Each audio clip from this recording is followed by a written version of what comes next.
আসসালামু আলাইকুম সুপ্রিয় দর্শক।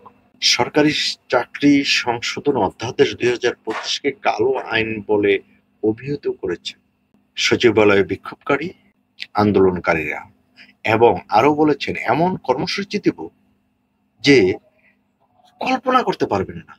সরকারকে এত বড় হুমকি কেন? কারণ কি? প্রথম আলোর রিপোর্ট, চলুন বিস্তারিত শুনি। সরকারি চাকরি সংশোধন অধ্যাদেশ ২০২৫-কে কালো আইন বলে এটি বাতিল না হওয়া পর্যন্ত আন্দোলন চালিয়ে যাওয়ার ঘোষণা দিয়েছেন সচিবালয়ের বিভিন্ন মন্ত্রণালয় ও বিভাগের আন্দোলনকারী কর্মচারীরা। ঐক্য ফোরামের কো-চেয়ারম্যান মোহাম্মদ নুরুল ইসলাম সরকারের নীতি নির্ধারকদের উদ্দেশ্যে বলেন, আপনারা যদি ভেবে থাকেন আন্দোলন থেমে গেছে তাহলে বোকার স্বর্গে বাস করছেন। আমরা এমন কর্মসূচি দেব আপনারা কল্পনা করতে পারবেন না। ঈদ সামনে, তাই আগামীকাল কর্মসূচি রাখিনি। যদি এই আইন বাতিল না করা হয় তাহলে প্রয়োজনে শুধু কর্মবিরতি নয়, অবস্থান কর্মসূচিও দিতে পারি। দরকার হলে সারা দেশে ডিসি অফিস, বিভাগীয় সহ সমগ্র বাংলাদেশে এই কর্মসূচি ছড়িয়ে দেব। তিনি বলেন, 15 জুনের মধ্যে ভালো সংবাদ না পেলে নেতারা বসে কঠোর কর্মসূচি দিবে।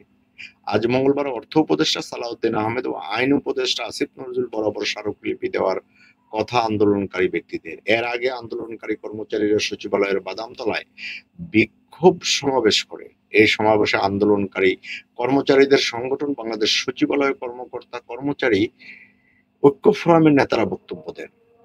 ঐক্য ফোরামের আরেক কো-চেয়ারম্যান বদিউল কবির বলেন, আগামীকাল বুধবার যেহেতু অনেকেই বাড়ি যাবেন, সে কারণে আগামীকাল কোনো কর্মসূচি থাকবে না। ঈদের পর প্রথম কর্মদিবসেও কর্মসূচি থাকবে না।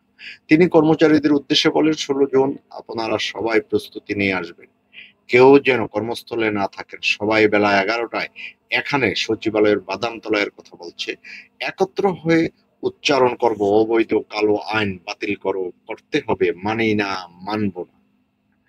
সরকারের নীতি নির্ধারকদের উদ্দেশ্যে বদিউল কবির বলেন, এই অধ্যাদেশ যতদিন ছিল না তাতে কর্ম পরিবেশের কি ক্ষতি হয়েছে আর এটি প্রবর্তন হওয়ার ফলে কি লাভ হয়েছে। তিনি বলেন, এই আইন করার ফলে সবার কণ্ঠ রোধ করা হয়েছে। ঐক্য ফোরামের মহাসচিব নজরুল ইসলাম সহ আরো কয়েকজন নেতা সমাবেশে বক্তব্য দেন। বক্তব্যের পর কর্মচারীরা বিক্ষোভ করে মন্ত্রিপরিষদ জনপ্রশাসন মন্ত্রণালয়ের নতুন ভবনের নিচে অবস্থান নেন। সেখান থেকে প্রথমে আইন উপদেষ্টা ও পরে অর্থ উপদেষ্টার বরাবর স্মারকলিপি দেওয়ার কথা।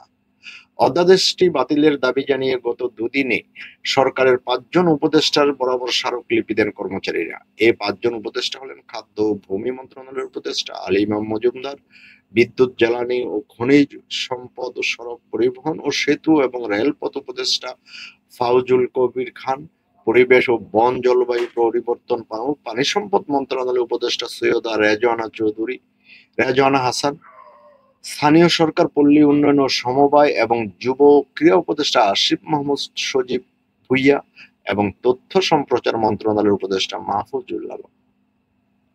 সরকার চাকরি সংশোধন অধ্যাদেশ ২০২৫ বাতিলের দাবিতে 10 দিনের বেশি সময় ধরে আন্দোলন করছেন সচিবালয়ে কর্মরত বিভিন্ন মন্ত্রণালয় ও বিভাগের কর্মচারীরা। আন্দোলন চলার মধ্যেই অধ্যাদেশটি জারি করে সরকার। এরপর থেকে বিক্ষোভ, কর্মবিরতি ও স্মারকলিপি দেওয়ার মতো কর্মসূচি পালন করেছেন আন্দোলনকারী কর্মচারীরা।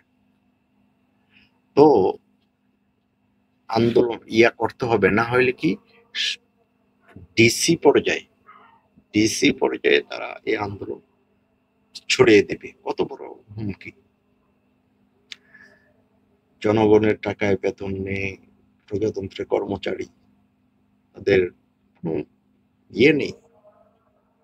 দেখা যায় কোথাকার পানি কোথায় যায়, কোথায় করায়, কি হয়।